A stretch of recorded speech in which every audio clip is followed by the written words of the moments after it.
जलाएं, क्योंकि इनके खिलाफ एफआईआर हो रही हैं। और उसी माननीय सर्वोच्च न्यायालय के निर्देशों के ध्यान में रखते हुए हरियाणा सरकार ने भी एक नोटिफिकेशन जारी किया है कि जो अवशेष जलाएगा और उसके खिलाफ एफआईआर होगी तो अगले 2 साल तक उसकी फसल एमएसपी पर नहीं खरीदी जाएगी। तो इस क्षेत्र में एक एफआईआर जनेश्वर गांव की हुई है। बाकी श्रीमान उपायुक्त महोदय करनाल के द्वारा कल हमारी वीसी से मीटिंग ली गई थी, जिसमें श्रीमान पुलिस अधीक्षक महोदय करनाल भी थे और सभी एसएचओ और एग्रीकल्चर डिपार्टमेंट एसडीएम महोदय भी थे।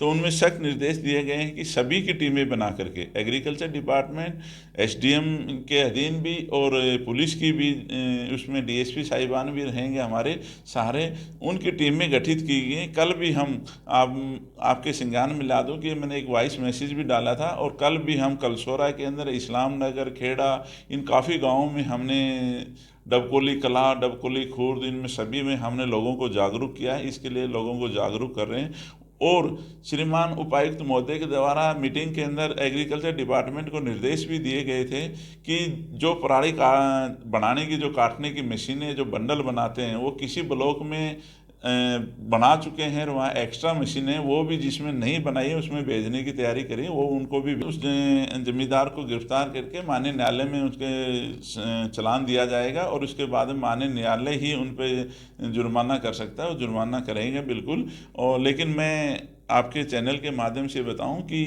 ये एफआईआर के साथ साथ हमें जागरूक भी करना पड़ेगा लोगों को। और इसी माध्यम से मैंने आपको माध्यम से किसानों से अनुरोध कर रहा हूँ कि पराली बिल्कुल भी ना जलाएं। इसको जलाएंगे तो आपके खिलाफ सख्त से सख्त कार्रवाई होगी। तो इसमें कितनी टीमें गठित की गई अभी तक, अगर बात की जाए तो? इसमें हमारी ईआरवी 2 ईआरवी हैं मेरे थाना क्षेत्र के अंदर, और 2 टीमें अलग से हमने पुलिस की कर रखी। एक मेरी खुद की टीम है, एक डीएसपी साहब इंद्री की भी टीम है, और एग्रीकल्चर डिपार्टमेंट के एसडीएम साहब ने भी 3-4 टीमें गठित कर रखी। निरंतर हम एरिया के अंदर हैं, राउंड द क्लॉक हम चेकिंग कर रहे हैं। किसी भी जमींदार के अवशेष जले हुए मिलते हैं तो उसके खिलाफ सख्त कार्रवाई होगी। सर, रात को भी ड्यूटी लगाई गई है? रात को भी नाइट में लोग ये आग लगाते हैं? हाँ बिल्कुल, मैं आपके संज्ञान में ला दूँ कि रात को भी मैं करीब 1-1:30 बजे तक हम एरिया में थे, और जो जमींदार हमारा को मिल रहा था उनको समझाया भी है, उनको जागरूक भी किया है। और उनको जो पराली थोड़ी बहुत जगह हमें मिली थी, सूचना भी जला रहे हैं, शुरुआत ही की थी हमने उसको बुझा करके उनको समझाया जमींदार को आप पराली ना जलाएं, जिस पे काफ़ी ज़मींदार जो हमारे को मिले सहमत भी हो और भविष्य में ऐसा ना करने का वचनबद्ध भी हुए हैं। तो क्या अपील करना चाहेंगे किसानों से?